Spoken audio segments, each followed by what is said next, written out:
I'm going to walk you through the Fender Tom Morello Stratocaster so you can actually decide if it's worth the money, or if you'd be better off looking elsewhere. Link is in the description if you want to check the product details on Amazon. I've spent a few weeks testing it alongside a couple of my regular workhorses, and I also dug through a handful of forums where players talk about the quirks of signature Fender models.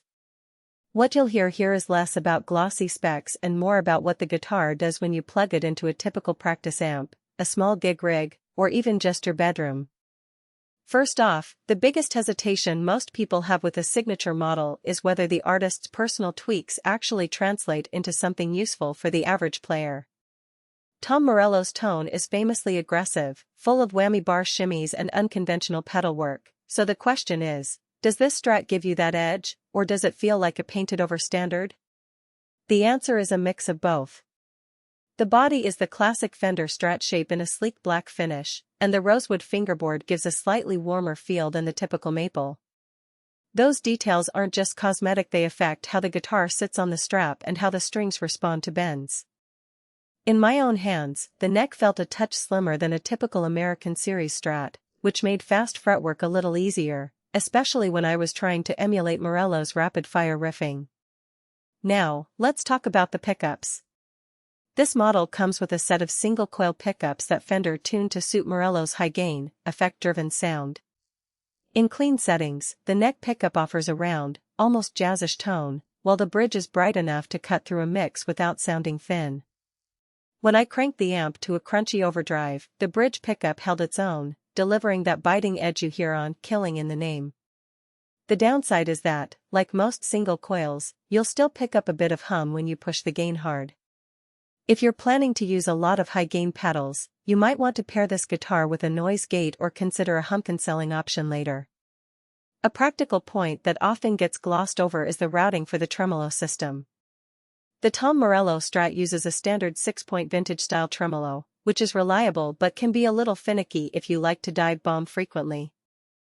I noticed that after a full day of heavy whammy bar use, the bridge spring started to feel a bit looser, requiring a quick adjustment. It's not a deal-breaker, but it's something a gigging player should be aware of, especially if you're planning to rely on the tremolo for dramatic pitch shifts night after night. If you're a beginner who's just learning basic chords and strumming, this guitar might feel a little too specialized.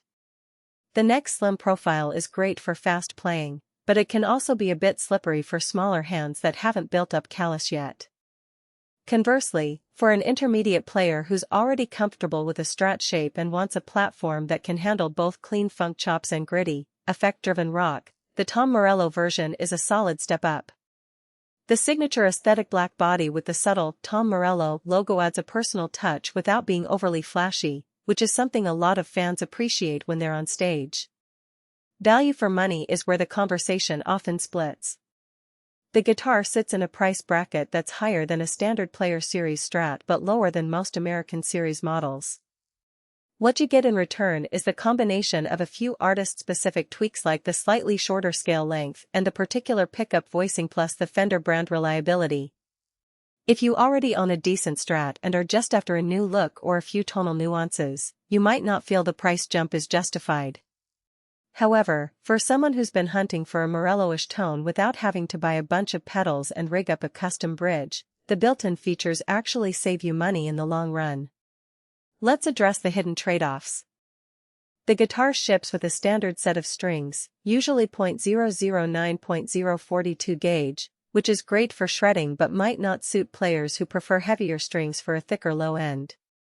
Swapping to .010 or .011 isn't a problem, but you'll have to tweak the intonation afterward, something you might not want to do if you're not comfortable with the setup. Also, the Rosewood fingerboard, while warm sounding, is subject to the usual humidity concerns that come with natural wood. In a very dry environment, you might notice a slight lift at the edges over time, which again points back to the need for occasional professional setup. Who should skip this guitar? If you're a strict purist who only wants a vintage-style Fender with no artist branding, you'll probably find the signature elements unnecessary. Likewise, if you're a heavy metal player who relies on humbuckers for high output, the single-coil configuration will feel